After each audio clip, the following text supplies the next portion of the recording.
Speaker, my colleague highlighted that economic downturns can have effects that last generations. COVID-19 has seen the greatest exit of women from the workforce in 30 years. All of the progress the Prime Minister just mentioned wiped out a year ago. He has talked about the she session many times over this last year, but all they've done is announced a task force for the future. Why does this government still not have a plan to get women back into the workforce in all sectors and in all regions of this country? Honourable Prime Minister. Mr. Speaker, that is simply not true. Yes, we've announced a task force to ensure that women are at the heart of the economic recovery moving forward. But throughout this pandemic, we have been there to support women, even through increasing the Canada Child Benefit, in supports for shelters and victims of domestic violence. We have continued to invest to be there to support women through the Women's Entrepreneurship Strategy. But indeed, one of the most pressing recommendations made by everyone on how to support women in the workforce is to move forward on childcare. And I look forward to seeing the support of the Leader of the Opposition when we put forward our ambitious plan on childcare. L'honorable député de la... The Honourable Member for La Pointe-de-L'Île. Mr. Speaker, the Liberal Prime Minister has a big credibility deficit when he says he's going to protect the French language in Quebec. His own office violated the Official Languages Act by handing over thousands of documents on pandemic management to the Health Committee in English only. And the Act is clear. The government has an obligation to provide bilingual copies of documents so that they can be tabled in both official languages. So why is the Prime Minister's office violating the Act? The Right Honourable Prime Minister. Mr. Speaker, what the Honourable Member is claiming is completely false. We provided thousands of documents as requested, and the committee subsequently received those documents in both official languages. So the process is working correctly. We will always protect our official languages. We will always protect the French language. And unlike the members of the Bloc, we will protect it all across Canada.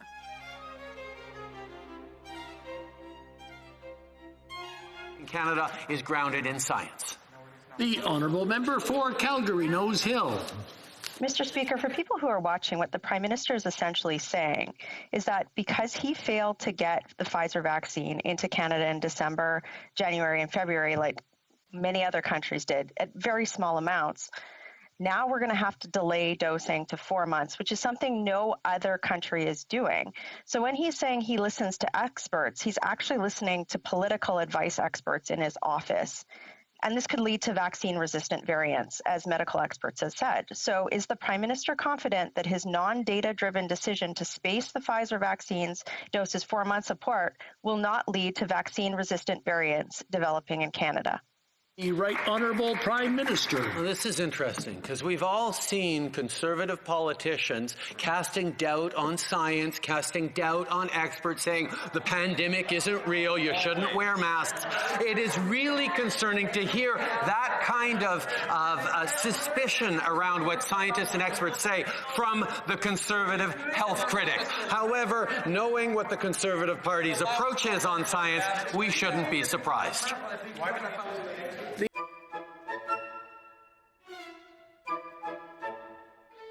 Mr. Speaker, this week marks the one-year anniversary of the COVID-19 pandemic. This past year has been challenging for every Canadian, and my heart goes out to anyone who has lost a loved one.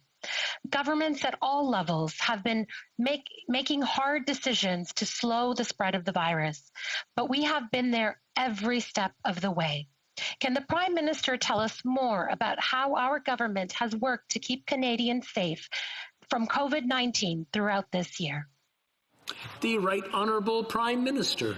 Mr. Speaker, I thank the member for Brampton North for her question and for her hard work on behalf of her community.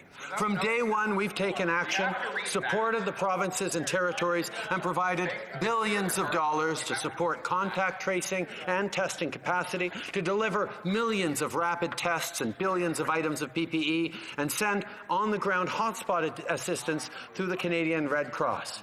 We will continue to be there for Canadians.